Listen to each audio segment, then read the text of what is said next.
तो उसको मना किया जाता है कि ऐसा मत करो, क्योंकि ऐसा करने से घर में लड़ाइयाँ होती हैं। आप एक कैंची लें और उसको अपने बेड के नीचे रख दें। नियत कीजिए कि मैं ये सब कुछ छोड़ना चाहता हूँ और उसको काटना है आपने।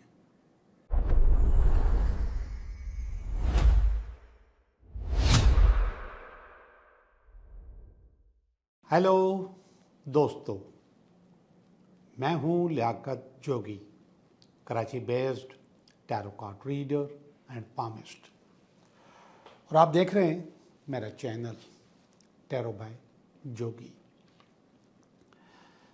आज के सिलेक्शन जो की है मैंने इंट्रो की, वो की है सीज़र या कैंची।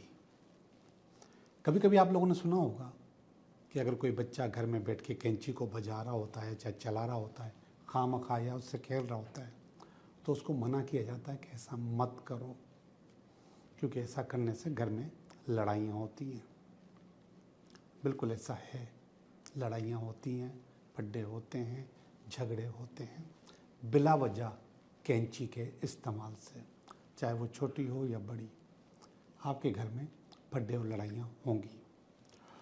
और इस कैंची का वैसे भी बहुत सारे किरदार हैं, तो आज हम उनके कुछ बातें करेंगे जिससे आप उसका मुस्बत फ़ायदा ले सकते हो।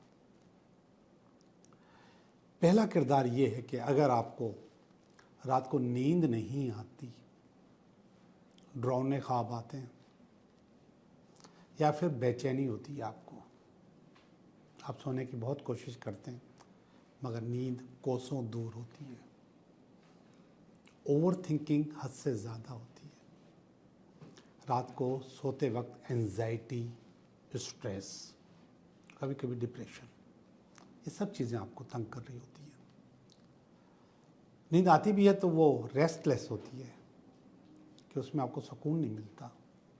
सुबह जब आप उठते हैं तो थके हुए होते हैं, आपके जिस्म में दर्द होता है, आपके कंधों में, गर्दन में, कमर में दर्द होता है। तो एक छोटा सा टोटका मैं आपको बता रहा हूँ। बजाय इसके कि आप नींद की गोली खाएं या कुछ और करें, आप एक कैंची लें और उसको अपने बेड के नीचे रख दें। इंशाल्लाह बुरे ख्यालात, एंजाइटी, स्ट्रेस, बुरे ख्वाब, ये सब कट जाएंगे और आपको सुकून की नींद आ जाएगी। आप अगर फील करते हो कि आपके घर में जो एनर्जी आती है, मैंने पिछली दफ़ा बताया था कि एनर्जी जब हम बाहर से लाते हैं या लेकर आते हैं तो उसमें बैड एनर्जी शामिल होती है, तो जिसके लिए मैंने आपको चप्पल, जूते बाहर उतारने का कहा था और साइड पे रखने का कहा था। इसके अलावा मैंने आपको ये भी बताया था कि आप अपना जो झाड़ू है, पोंछा है, वो भी आप ऐसी जगह नहीं रखेंगे जहाँ से घर से बाहर से हवा आती है, एनर्जी आती है, तो वहाँ पे नहीं रखेंगे, क्योंकि वो एनर्जी बाद में पोल्यूटेड हो जाती है और वो ख़राब हो जाती है। आप अपने घर में अगर चाहते हैं कि अच्छी एनर्जी आए, हर वक्त अच्छी एनर्जी आए और नेगेटिव एनर्जी आपकी तरफ ना आए, बात मैंने ये भी बताया था कि आपके घर में जो रिश्तेदार बाज़ औक़ात आते हैं वो नापसंदीदा भी आते हैं, जिनको आप पसंद नहीं करते, लेकिन चूँकि वो रिश्तेदार हैं, आपके अजीज़ हैं, आप उनको मना नहीं कर सकते कि आप मेरे घर मत आया करो, क्योंकि उनके साथ सिर्फ आपका रिश्ता नहीं, घर में दूसरे लोगों से भी रिश्ता होता है। उसके लिए एक टोटका है कि आप यही कैंची अपने दरवाजे के पास रखेंगे, अपना जो गेट है, मेन एंट्रेंस है, उसके पास रखेंगे। एक छोटी सी कैंची लेके उसको इसी काम के लिए मुख्तस कर दें कि वो वहीं पे एक हल्की सी कील लगाकर उसमें भी टांग सकते हैं, कोई रैक हो तो वहाँ भी रख सकते हैं, दरवाजे के पास भी रख सकते हैं। जो बैड एनर्जीज़ हैं वो कट हो जाएंगी, वो आपके पास नहीं आएंगी। जो बैड लोग हैं वो आएंगे भी तो वो अपनी एनर्जी बाहर छोड़ कर आएंगे, आपके पास वो एनर्जीज नहीं पहुँचेंगी। कुछ आदतें ऐसी होती हैं कि उनके लिए आपको हॉस्पिटल से या साइकेट्रिस्ट से रब्ता करना पड़ता है, बहुत मुश्किल होती है, जिसमें से नशे की आदत भी होती है और भी बुरी आदतें होती हैं। और कभी कभी आपका सच्चा दिल चाहता है कि मैं ये आदतें छोड़ दूँ, ये ख़त्म कर दूँ, लेकिन वो ख़त्म नहीं होती बहुत कोशिश करने के बावजूद। उसके लिए आप एक कागज़ लीजिए और उस पर वो अपनी तमाम आदतें लिखें, जो भी बुरी आदतें उनको लिखें। जब आप वो आदतें लिख लेंगे, उनको पढ़िए, नियत कीजिए कि मैं ये सब कुछ छोड़ना चाहता हूँ, और उसको काटना है आपने कैंची से। अब काटेंगे कैसे? इसको ना ऐसे काटेंगे ना ऐसे काटेंगे, इसको कॉर्नर टू कॉर्नर काटेंगे। यहाँ से कैंची चलाएं और इस तरफ कट के आ जाए, कॉर्नर टू कॉर्नर इसको काट दीजिए। फिर इसके बाद आप इसके जितने दिल चाहे टुकड़े करें और उसको फ्लैश कर दें। इंशाल्लाह आपकी वो आदतें बेहतर होंगी, इम्प्रूव होंगी और सही होंगी। आपको वो जो हैबिट्स हैं वो आपकी ख़त्म हो जाएंगी। बिल्कुल इसी तरीके से आप अपने नापसंदीदा लोगों को भी अपनी ज़िंदगी से निकाल सकते हैं। जो लोग आपको पसंद नहीं हैं, आप नहीं चाहते कि वो आपकी ज़िंदगी में मज़ीद रहें और मज़ीद डिस्टर्ब करते रहें, आपने ऐसे ही पेपर लेना है, उस पेपर पे उनका नाम लिखना है, नियत करनी है और सोचना है कि मैं इनको अपनी ज़िंदगी में नहीं चाहता, या इनको दोबारा देखना नहीं चाहता, या ये लोग मेरी ज़िंदगी से निकल जाएं। ये मैनिफेस्ट करें आप, और इसे भी आप उसी तरीके से क्रॉस में काट दें, ऐसे एक कोने से दूसरे कोने तक काट दें। इसके जितने दिल चाहे टुकड़े करें और इसको आप फ्लैश कर दें, ज़ाया कर दें। एक और तरीका भी है ज़ाया करने का कि आपने इसको काटने के बाद इसको आग लगाई, उसकी सारी राख अपने हाथ में लेफ़्ट हैंड में समेटी रखी, अपने दरवाजे पे जाएं और उसको फूंक मार के उड़ा दें। इंशाल्लाह नापसंदीदा लोग आपकी ज़िंदगी से निकल जाएंगे। अब मैं चल रहा हूँ बहुत ही ज़्यादा इम्पोर्टेंट काम की तरफ, और ये काम है आशिकों का। अगर कोई आपकी ज़िंदगी से निकल गया है, बेवफाई कर गया है, आपको दर्द दे गया है, लेकिन उसकी यादें आपके पास से नहीं जाती, यादें मुसलसल आपका पीछा करती हैं, नींद में भी, दिन में भी, सुबह भी, शाम भी,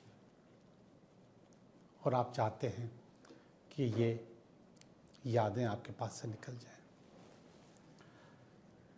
एक मैंने पहले वीडियो बनाई है जो कि इसी चैनल पे मौजूद है, उसको हम कहते हैं कॉर्ड कटिंग। वो मैंने एक तरीक़ाकार है, उसको भी आप देख सकते हैं, लेकिन ये ज़्यादा आसान है। आपने उसी बंदे का नाम इसी पेपर पे लिखना है और अपना नाम भी लिखना है। इस तरीके से लिखना है कि आधे पेपर पे उसका नाम हो, यानी कि ये मैंने क्रॉस लगा लिया, इस तरफ उसका नाम हो, इस तरफ आपका नाम हो, और फिर इसी तरीके से एक कोने से दूसरे कोने तक इसको काट देना है। नियत वही करनी है कि इसकी यादें, इसकी बातें मुझे याद ना आए, ये मेरी ज़िंदगी से निकल जाए। बहुत आसान सा लफ्ज़ है जो कि बहुत इस्तेमाल होता है, मूव ऑन करना। तो मैं यहाँ से मूव ऑन करना चाहता हूँ या करना चाहती हूँ। फिर इसके बाद आप इसको काटेंगे इसी तरीके से। इसके जितने दिल चाहे टुकड़े करें, इसको फ्लैश कर दें। एक चीज़ और मैं आपको बता दूं, कुछ नाम ऐसे भी होते हैं जिनको आप फ्लैश नहीं कर सकते, इस्लामिक नाम होते हैं। तो आप उस वक्त उसका पूरा नाम नहीं लिखेंगे। अगर आप नंबरोलॉजी निकालना जानते हैं, नंबर्स, तो उसका नंबर लिखेंगे, या फिर उसके नाम का पहला लफ्ज़ लिखेंगे। पहला लफ्ज़ लिख दिया, लियाकत नाम है तो लाम लिख दिया। और इसी तरीके से आप अपना भी चाहें तो नाम न लिखें, और उसका नंबरोलॉजी अगर आपको मालूम है तो उनके नंबर्स लिखें, और अगर नंबरोलॉजी मालूम नहीं है तो फिर आप अपने नाम का पहला अल्फाज लिखें। और उसी तरीके से जो मैंने पहले बताया था, आप इसको फ्लैश कर सकते हैं। फ्लैश करने के अलावा आप इसको जला के इसकी राख अपने लेफ़्ट हैंड में रह के और दरवाजे पे खड़े होकर अपने इसको फूंक मार के उड़ा देना है, हवा की नज़र कर देना है। आपको मूव ऑन करने में बहुत मदद मिलेगी। आज के इस इम्पोर्टेंट और बहुत ज़रूरी टोटके के साथ अब हम चलते हैं इस हफ्ते की रीडिंग की तरफ कि ये हफ्ता आपके लिए कैसा रहेगा। तो एक्वेरियस, कैसे हो आप? हम भी ठीक हैं और बहुत अच्छे हैं, और कर रहे हैं आपकी रीडिंग कि ये हफ्ता आपके लिए कैसा रहेगा। तो इस हफ्ते की रीडिंग आपके लिए पहला कार्ड इस हफ्ते का, इस हफ्ते में अगर कोई रुकावट हुई तो उसका कार्ड, ये इसकी बेस है, ये इसका पास्ट है, ये इसका प्रेजेंट है, ये इसका near future. This is feeling, ये आपकी है, ये आपकी फैमिली की है, ये आपका कुछ फियर है, और ये अल्टीमेट वीकेंड है। जी, आपकी रिकॉर्डिंग कर रहे हैं, सॉरी आपकी रीडिंग कर रहे हैं, और इस रीडिंग में जो पहला कार्ड है वो 3 ऑफ पेंटिकल है।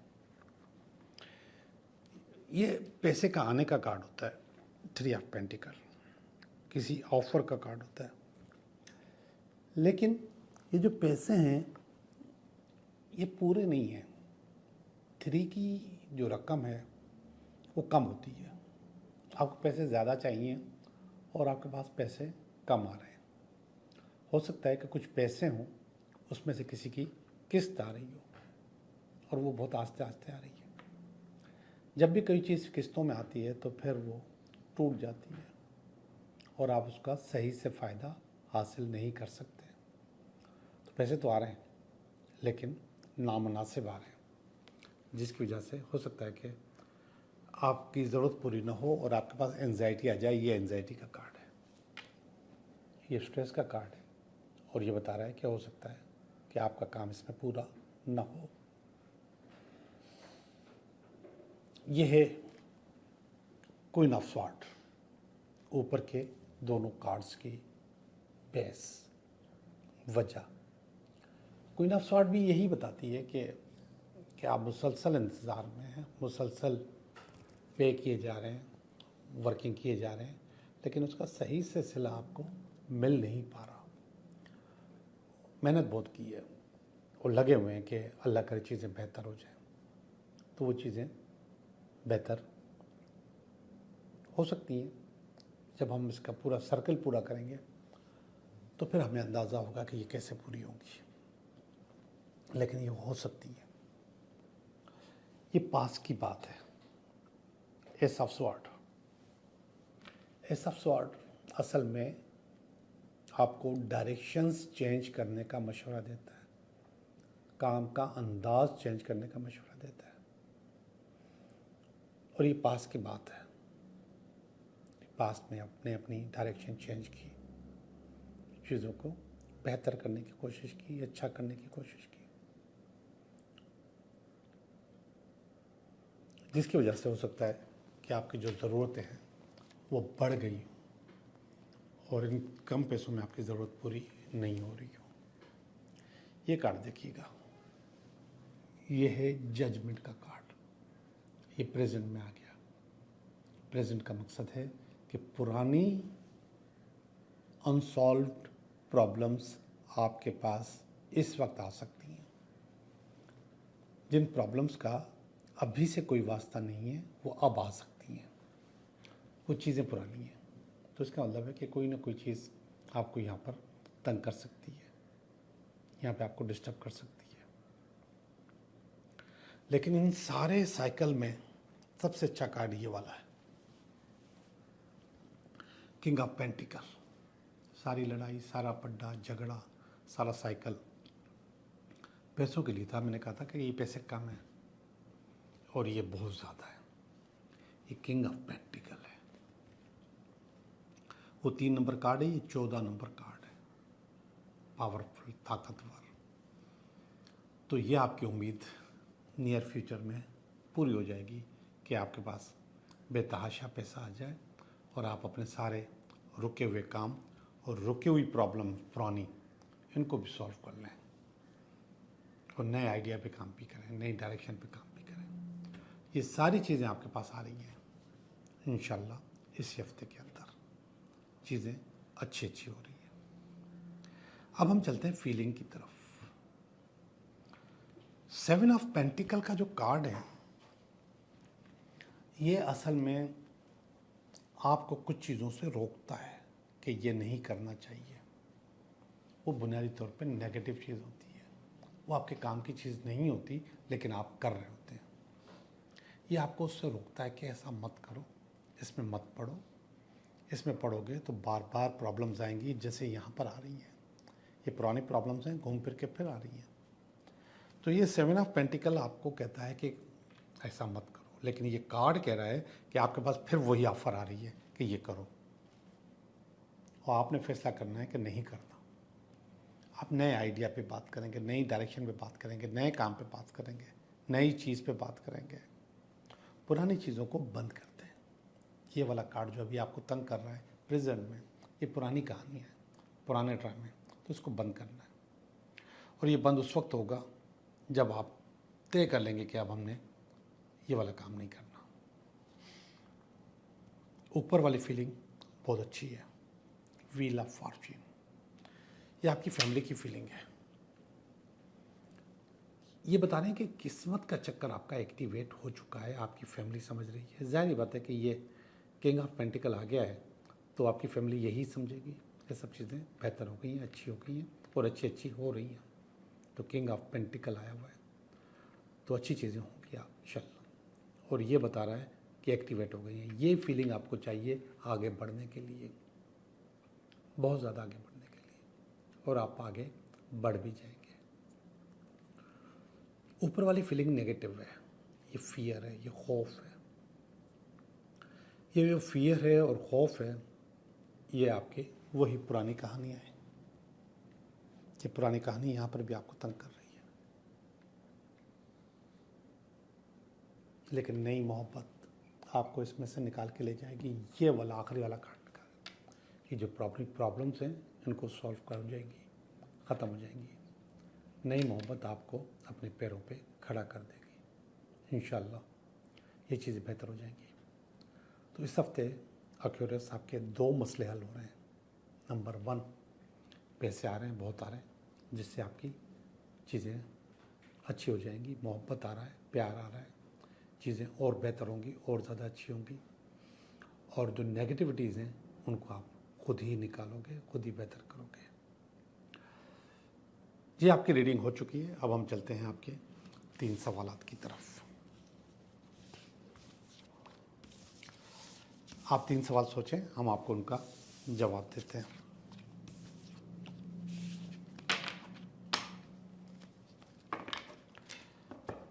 जी, पहला सवाल,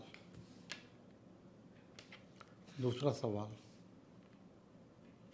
तीसरा सवाल,